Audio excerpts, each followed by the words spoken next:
Do we need to bring on substations? I'm not sure, but we need to discuss it and take a literal look at it.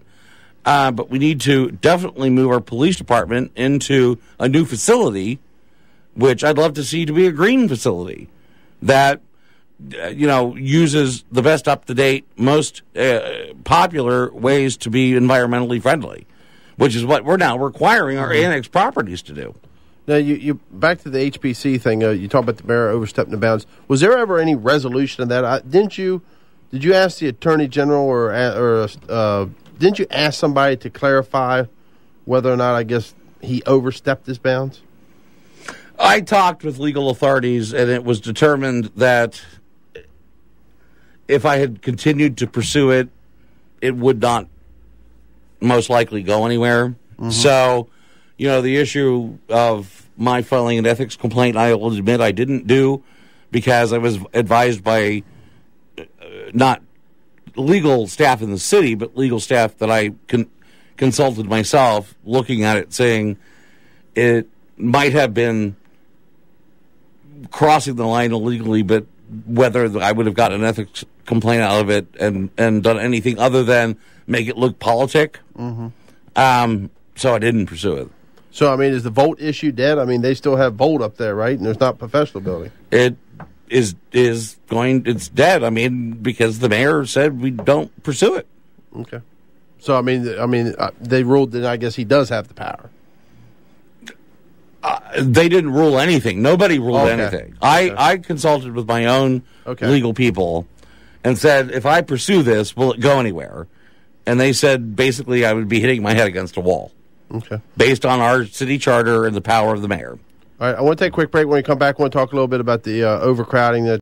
Talking with incumbent Alderman David Kip Koontz, Democrat, running for his second term. The primary is Tuesday, September 15th.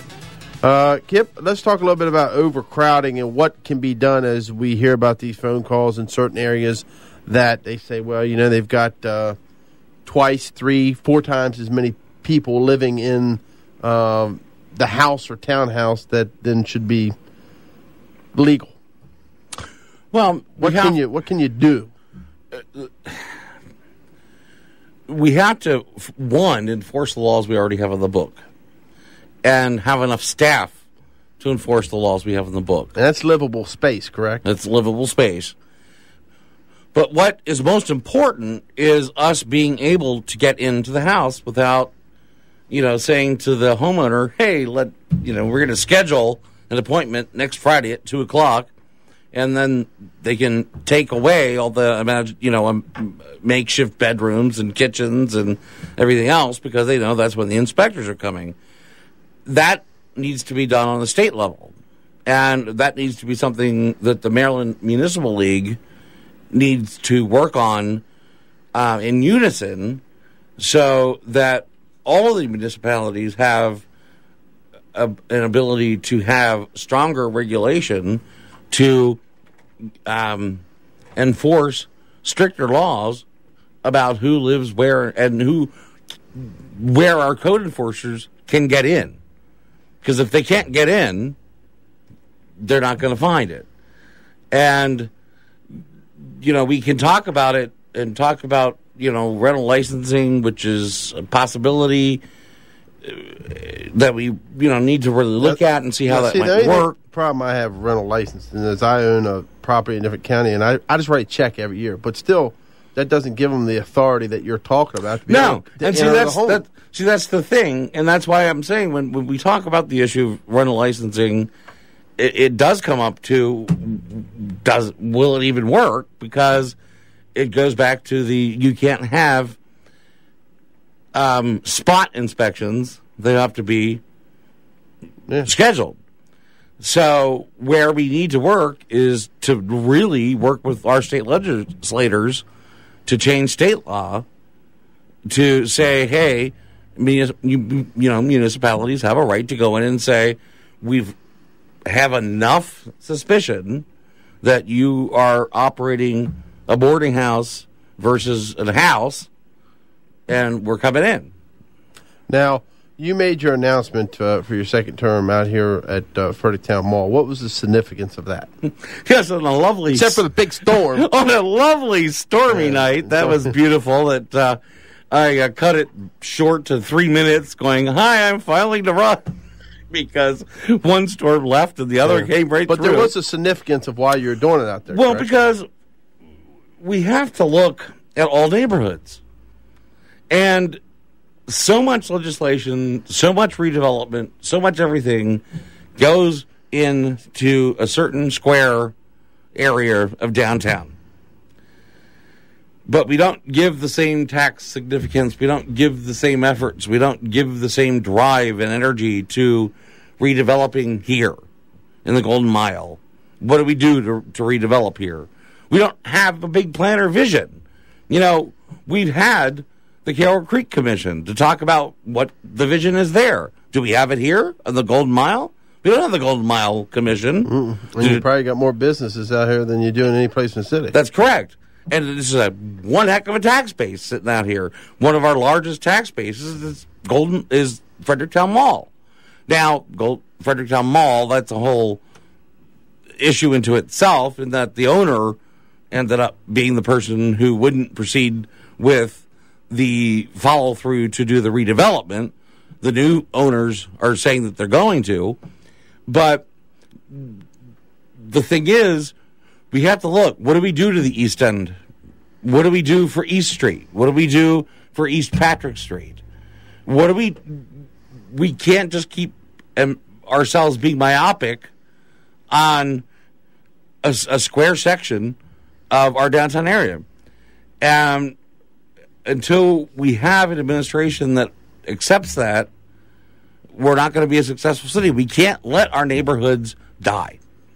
Now, how would you summarize and characterize your 4 years with this administration? Do you rate it an A, B, C? How do you rate your all successes and or progress? Well, do I have to really give it a? Well, no, you say it. E, effective. Okay. No, we passed the Adequate Public Facilities Ordinance, so that as these annexations come on board, you have to build roads, water, sewer, infrastructure, schools, everything that goes along with it. We plan for that. We passed a moderately priced development unit ordinance, which assures that as we grow, and if we grow, there will be housing for all types of residents. We have worked to realign Monocacy Boulevard so that we actually get the middle section, so that we don't have part over here on the east side and part over here on the west side and part on the north. We're actually going to have Monocacy Boulevard. We've dealt with issues for downtown redevelopment. We've dealt with quite a few things that I think a lot of people didn't want us even to touch during the last 4 years. It might not have always been a party. We've had horrible budget issues, but we put more police on the streets. We put more code enforcers on the streets. And we've done quite a lot of successful things in the last 4 years. All right. What are some of the things in the second term that you would want to focus on that you maybe felt you didn't get to focus on in the first term, or continue or complete? Excuse me. We have to continue to work on the issue of overcrowding, which is horribly significant. We have to get our police into its own facility versus where it is in the courthouse. Is there a lot of progress being made on that? I mean, unfortunately, I think it's been an election topic for the past 3 elections. There's been a lot of discussion. It's just we've only been stuck looking at one site, which would be a fantastic site if we did it, but right now it's stuck. Okay. I think we need to definitely look at how we bring a convention center and hotel site for downtown Frederick. Is that doable? It's very doable. Okay. First of all, it would be wonderful if the post office would decide to give us or allow us to buy the post office space, because right now all they're doing is using the lobby, and that's it. and where the post office boxes are, because they have on Toco Drive, they built the whole new processing facility.